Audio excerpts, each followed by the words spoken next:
Hey boys and girls, it's Miss Messick and Toast. We are here to do a read aloud for you. Toast will be in the video as long as she behaves. You know, she likes to run around sometimes. Also, she hasn't pooped in a while, so we'll see. Before we left school,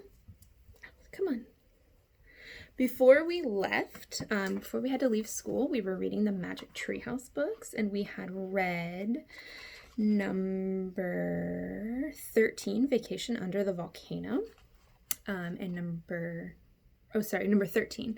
And number 14, right here, is called Day of the Dragon King. So I thought that I could upload some videos of me reading some chapters for you. Toast and I, maybe, as long as she behaves. Toast and I reading some chapters for you so that we can continue having some story time together. So this is number 14 of the Magic Treehouse books, and they're written by Mary Pope Osborne, and it's called Day of the Dragon King. And remember that a lot of the books start with a prologue that tells us what has happened before. So we have a picture of the treehouse. One summer day in Frog Creek, Pennsylvania, a mysterious treehouse appeared in the woods. 8-year-old Jack and his 7-year-old sister, Annie, climbed into the treehouse. They found that it was filled with books. Jack and Annie soon discovered that the treehouse was magic. It could take them to places in the book. All they had to do was point to the picture and wish to go there. Along the way, they discovered that the treehouse belonged to Morgan Le Fay. Morgan is a magical librarian from the time of King Arthur. She travels through time and space, gathering books. In Magic Treehouse number 12, Polar Bears Past Bedtime, Jack and Annie solve the last of 4 ancient riddles and become master librarians. To help them in their future tasks, Morgan gave Jack and Annie secret library cards with the letters M.L. on them. Jack and Annie's first 4 missions as master librarians are to save stories from ancient libraries. When their first adventure ended, Magic Treehouse number 13, Vacation Under the Volcano, the one that we had just finished, Morgan asked them to return to the treehouse in 2 weeks to go to China and save another story. Now the 2 weeks were over. Day of the Dragon King. And you need to not run away. Chapter 1, The Bamboo Book. Annie peeked into Jack's room. Ready to go to China, she asked. Jack took a deep breath. Sure, he answered. Bring your secret library card, Annie said. I have mine in my pocket. Yep, said Jack. He opened his top dresser drawer and took out a thin wooden card. The letters M.L. on it shimmered in the light. Jack dropped the card into his backpack. Then he threw in his notebook and a pencil. Let's go, said Annie. Jack pulled on his backpack and followed her. What are we in for today, he wondered. Bye, Mom, said Annie as they passed their mom in the kitchen. Where are you going, she asked. China, said Annie. Great, said their mom. She winked at them. Have fun. Fun, thought Jack. He was afraid that fun wasn't quite the right word. Just wish us luck, he said, as he and Annie headed out the front door. Good luck, their mother called. If only she knew we aren't pretending, Jack whispered to Annie. Yeah, said Annie, grinning. Outside, the sun shone brightly. Birds sang, crickets chirped. Jack and Annie walked up their street toward the Frog Creek woods. I wonder if the weather will be this nice in China, Annie said. I don't know. Remember, Morgan said that there would be scary adventures, said Jack. They're always scary, said Annie, but we always meet animals who help us. Or people. True, said Jack. I bet we meet someone great today, said Annie. Jack smiled. He was starting to feel excited now, instead of scared. Let's hurry, he said. They ran into the Frog Creek woods. They slipped between the tall trees until they came to the huge oak tree. Hello, came a soft voice that they knew well. They looked up. Morgan was peering down from the Magic Treehouse. Ready for your next mission as Master Librarian, she asked. Yes, said Jack and Annie. They grabbed the rope ladder and started up. Are we still going to China? Asked Annie when they climbed into the treehouse. Indeed, said Morgan. You're going to ancient China. Here is the title of the story you must find.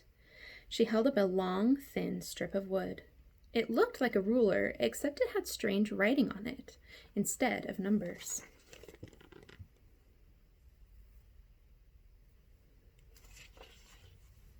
Long ago, the Chinese discovered how to make paper.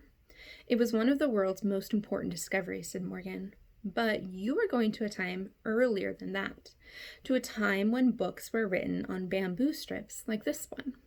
Wow, said Annie, pointing to the figures on the bamboo. So this is Chinese writing? Yes, said Morgan. Just as we have letters, Chinese writing is made up of many characters. Each one stands for a different thing or idea. These characters are the title of the ancient Chinese legend. You must find the first writing of the legend before the Imperial Library is destroyed.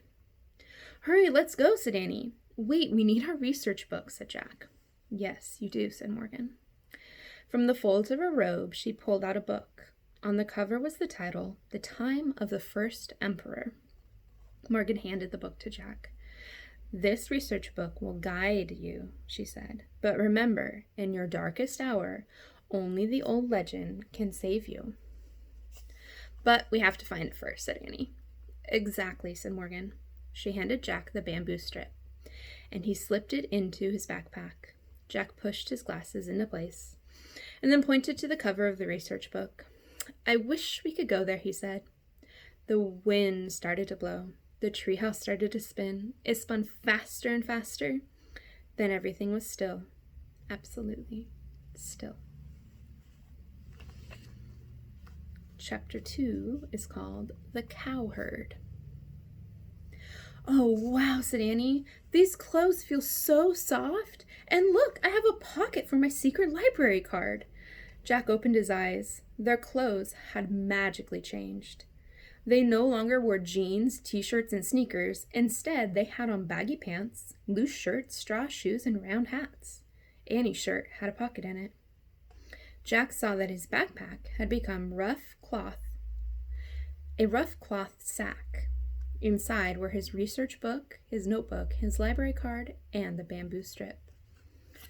So there's no picture yet, but their clothes kind of look like this if you're having a hard time imagining it. Cows, said Annie, looking out the window. Jack looked too. The treehouse had landed in a lone tree in a sunny field. Cows grazed. A young man stood watching over them. At the edge of the field was a farmhouse. Beyond the house was a walled city. It looks so peaceful, says Annie. You can never be sure, said Jack. Remember Pompeii? Looked peaceful before the volcano went off. Oh, yeah, said Annie. Let's see what the book says, said Jack. He reached into the sack and pulled out the china book. He opened it and read out loud. Over 2,000 years ago, China was ruled by its first emperor. Because he chose the dragon to be his symbol, he was called the Dragon King.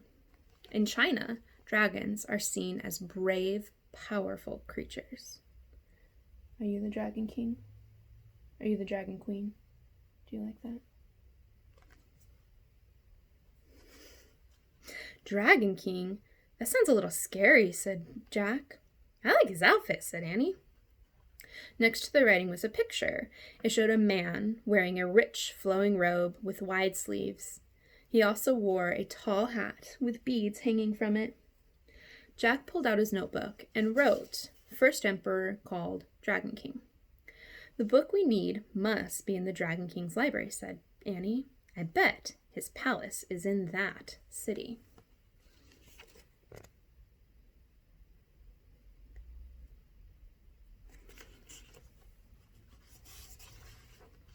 Jack looked up. Right, he said, and that's how to get there. He pointed across the field to a dirt road that led to the walled city. Good plan, said Annie. She climbed out of the treehouse and started down the rope ladder. Jack threw the china book into his notebook. Jack threw the china book and his notebook into his sack. He slung the sack He slung the sack over his shoulder and followed Annie. When they reached the ground, they started through the field. "Look, that guy's waving at us," said Annie. The man tending the cows was shouting and waving. He started running towards them. "Uh-oh, what's he want?" said Jack. A moment later, the man stood in their path. He was young and handsome, with a kind face. "Can you do me a favor?" he asked. "I would be most grateful." "Of course," said Annie. "Give a message to the silk weaver. You will see her at the farmhouse," said the young man. "Tell her to meet me here at twilight." "Sure, no problem," said Annie. The young man smiled. "Thank you," he said. Then he started to leave. "Wait, excuse me," said Jack. "Do you know where we can find the Imperial Library?" A look of horror crossed the man's face. "Why?" he whispered. "Oh, I just wondered," said Jack. The young man shook his head. "Beware of the Dragon King," he said. "Whatever you do, beware." Then he turned and ran back to his cows. "Oh man," whispered Jack. "Now we know one thing for sure." "What?" asked Annie. "This place is not as peaceful as it seems," said Jack. So I'll stop there for right now. Chapter 3 is called The Silk Weaver. And Mr. Grolt let me borrow this book, so don't worry, I'm putting in a bookmark and not folding the page like I would if it's my book. I think Toast might be starting to like this story now that's getting a little suspenseful, and that she found out it's about dragons. The Dragon King. I will upload another video with some more chapters soon so that we can continue to read this story. Bye, guys.